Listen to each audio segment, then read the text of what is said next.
아니 저기 뭐야 오늘 뭐 여기 며칠 전에 그 선배님께서 서평을 말씀하셨는데 제가 알고 있기로는 서평은 그 같은 학문 분야에 있는 사람들이 전문가적인 관점에서 이렇게 뭐 연구가 어떻다, 뭐 자료가 뭐 빈빈이 어떻다, 논리가 어떻다 이런 것들이 서평인데 다른 뭐 역사를 전문하는 사람도 아니고 같이 이제 이렇게 서평을 같이 그 서평 부탁받은 사람 몇 명도 다 보니까 다 역사학회, 뭐 송이엽도 그렇고 작가님은 당연히 여기 뭐 거기 계시는 또 학교에서 거시고 하셨고 그래서 내가 결이 안 맞는데 이렇게 서평까지 올라왔다 싶은 생각을 좀 했습니다. 근데 이제 그냥 저 일반 독자로서 그냥 뭐 감상 이런 것들을 좀 부탁하신 그런 것이 아닌가 싶은 생각이 들고 그래서 좀 감상 위주로 이렇게 말씀을 드리려고 합니다. 저는 이제 책을 읽으면서 저희 연배 때 사람들이 이제 우리나라에 대해서 좀 이제 고등학교를 받고 이제 좀 세상을 알아나갈 때 제일 많이 봤던 것이 이제 그 해방 전후사의 인식이었다고 생각을 하고 저도 이제 그 해방 전후사의 인식을 보면서 이제 뭐 이렇구나 저렇구나 이제 이런 것들을 인식을 이제 머릿속에 이제 인식을 가지고 쭉 살았는데 오래 갔죠. 지금도 그게 아마도 대부분의 사람들 의식세계는 해방 전후사의 인식이 지배하고 있지 않을까 저는 그렇게 생각합니다. 그래서 이제 한참 지나서 해방 전후사의 재인식이라고 하는 책이 이제 그 인식이 좀 문제가 있다. 다시 재인식해야 된다라는 그런 취지의 책이 한 2권 나온 걸로 저는 기억하는데 그건 사람들한테 읽힐 것 같지 않아요. 그래서 여전히 인식이란 어떤 그 책에 6권짜리 책에 실려 있는 내용들로 우리는 이제 우리의 역사를 이해하고 있는 것이 우리의 지금의 역사 인식이 아닐까 싶은 생각이 드는데 이렇게 있어 보면은 우리나라 사회가 뭐 여러 가지 발전을 했다고 하지만 아직도 굉장히 불안한 면이 있고 미래 이런 것들이 객관적이지 않은 어떤 그런 것들이 솔직한 어떤 심정인데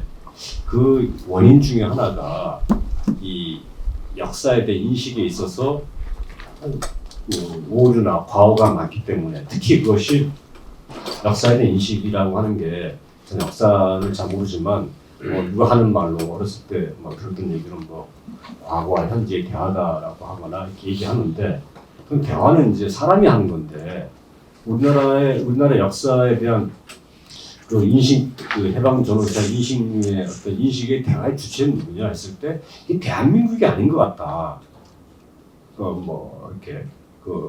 한반도 전체를 상징한 그 무엇이거나 심지어는 이렇게 좀 상당히 그 걱정이 되는 북쪽 입장에서 대화를 하는 듯한 느낌. 그러니까 이게 대화를 함에 있어서 이 내용을 인식하고 할 때 이게 주체가 분명해져야 이게 이해와 관심과 관점이 뚜렷해지는 것인데 이게 굉장히 좀 뭔가 이렇게 이러다 보니까 이게 항상 이게 그 사회의 혼란을 가져오고 내가 누군가라는 전체성 문제와 미래에 연결되어지는 그런 판단에 있어서 잘못된 판단과 잘못된 인식으로 되어가는 것이 아까 말씀드렸던 미래에 대한 걱정과 불안에 큰 요소로 작용하고 있는 것이 아닌가 이런 생각을 이제 해왔었는데 제가 이 책을 읽으면서 해방 전후사 인식을 다뤘던 그런 여러 가지 주제들을 소상히 밝혀서 좀 그 인식의 오류를 좀 해체를 하고 또 관점도 대한민국이라는 관점에서 그러니까 주변 정세가 만만치 않고 또 여러 가지 형편이 어려운 그런 특수한 조건을 가진 대한민국의 관점에서 그날을 해석했다는 점에서 굉장히 저는 의미가 있는 책이고 좀 저는 개인적으로 그런 느낌을 많이 받았습니다. 그래서 이게 보다가 책이 좀 두껍더라고요. 두꺼운데 그 옛날에 봤던 해방전을 다시 꺼내서 이렇게 견주어 가면서 이렇게 부분적으로 보기도 하고 그랬었는데 그러면서 이제 왜 이 사람들이 이렇게 좀 근거도 불확실한 어떤 그런 엉터리 같은 얘기를 이렇게 많이 했을까? 이게 답답하기도 하고 그 사람의 내면 세계는 무엇일까? 아까 여러 가지 진보학계라고 하시면서 이제 역사학자들 참 양심까지 말씀하시면서 좀 여러 가지 걱정을 하셨는데 진짜 그렇게 딱 그런 어떤 그 행태의 어떤 그런 의식 세계는 양심의 문제이기보다도 정체성 문제니까 대한민국이라고 하는 어떤 그런 나라에 속한 사람으로이라고 하는 정체성이 약하기 때문에 그런 잘못과 오류가 범해진 것은 아닐까. 제가 이제 조금 더 신청한다면은 저는 뭐 이 한반도에 살았던 사람들이 조선 이전 사람들도 좀 그랬다고 생각이 듭니다. 그러니까 제가 뭐 절 역사는 잘 모르지만 그냥 이렇게 길거리에서 역사 유물을 보거나 역사물을 보거나 할 때 마치 이 조선이라는 나라는 당연히 그 중국의 일부인 것으로 인식하거나 또는 중국의 일부가 되기를 원하거나 하는 의식이 굉장히 좀 많았던 것이 우리 선조들의 삶이었던 것 같고, 그러다 보니까 유럽의 근대 국가들에 있어서의 독립된 나라에 속한 어떤 그런 사람, 또 그 나라가 나의 운명과 함께 한다고 하는 의식이 좀 조상에게서부터 물려받지 못한 어떤 그런 후과가 아닐까. 그래서 그것이 역사가 깊고 뿌리가 깊은데, 이제 그래서 그런 이 문제를 해결하는 것이 아까 말씀드렸던 미래에 대한 불안을 해결하는 데 있어서 중요한 과제가 되겠고, 이 작업을 하실 분들이 이제 역사학계에 계신 분들이 해야 될 작업이 아닌가. 이제 본 작가님도 이제 경기도 씨도 이제 그런 차원에서 이 작업을 하지 않았을까, 그런 마음을 가지면서 읽었습니다.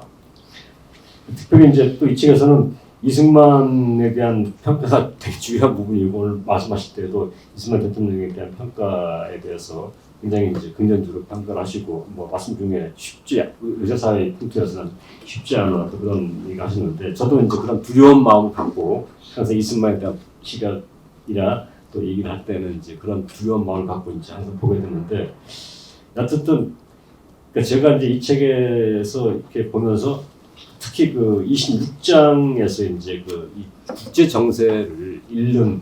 그 이승만의 입장과 미국의 입장이 달라서 갈등하는 장면에 대한 부분을 유심히 봤습니다. 그러니까 이제 이승만은 이제 이 상황이 만만치 않다, 전면적인 전쟁의 침략의 위험이 있다, 이렇게 이제 얘기를 한 데 대해서 미국의 국무부라든가 국방부는 그건 없다, 뭐 있어봐야 소금, 뭐 게릴라, 뭐 이렇게 소란이라든지 이런 것이 있다는 거, 오히려 이승만이 위험하다, 뭐 이런 식의 평가를 하면서 그 이승만의 그런 걱정에 기초해서 좀 도와달라, 부사지 원조 해달라 하는데 그거 다 거부하고 군대 다 빼버리고 이제 이렇게 되었는데, 결과적으로 저 같은 이제 보통 사람이 봤을 때는 되게 이상한 부분이죠. 왜냐하면 돌아가는 상황에 대해서 정보라든가 이런 것들을 가장 많이 알고 있을 쪽은 미국 쪽인데, 이승만보다 그쪽이 훨씬 더 많은 상황, 객관적 상황을 더 잘 알 수밖에 없는 위치에 있는데, 그 사람은 그 미국은 전혀 저기 막 결과적으로 분명히 잘못된 인식에 잘못된 오판한 거 아니겠습니까? 그다음에 이제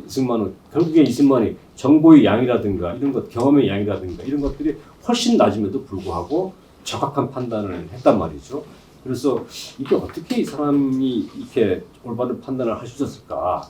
이거 하나 하고, 두 번째로는 미국에서도 그렇게 얘기할 정도인데,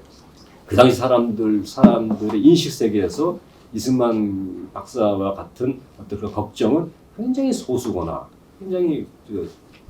적은 사람들, 소수의 어떤 그런 사람으로 몰려서 본인이 굉장히 답답하고 굉장히 좀 어떻게 이 상황을 헤쳐나갈 것인지에 대해서 고심을 많이 하고, 또 그러는 와중에 좀 무리한 일을 많이 하게 될 수도 있지 않았을까 싶은 생각을 하면서 그 부분을 받들었습니다. 그러면서 다른 한편으로 저는 뭐 이승만을 잘 알지 못하지만 그 젊은 시절에 이승만 그 한생 감옥에 있으면서 썼다고 하는 그 청일정기하고 독립정신이라는 책은 뭐 최근에 봤습니다. 최근에 봤는데 제가 그 책을 읽으면서 굉장히 놀랍다는 느낌을 가졌고, 이 양반이 50년대 그때 국제 정세를 그렇게 위험하다 판단했던 것은 아마도 젊었을 때의 어떤 그런 그 연구, 특히 이제 그 청일전기하고 독립정신을 보면은 역사도 많이 있지만 주변 나라들에 대한 관계 속에서의 지정학적인 역학관계에 대한 좀 분석이 많더라고요. 러시아는 어떤 생각을 하고 있고, 중국은 어떤 생각을 하고 있고, 뭐 일본 어떤 생각을 하고 있고, 그런 것들이 어떻게 작용을 해서 이제 청일 전쟁이 일어났고 러일 전쟁이 일어났는지 이렇게 쭉 서술한 부분들이 있고. 그런데 제가 알고 있기로는 그 당시 사람 중에서 그 전쟁을 겪었으면서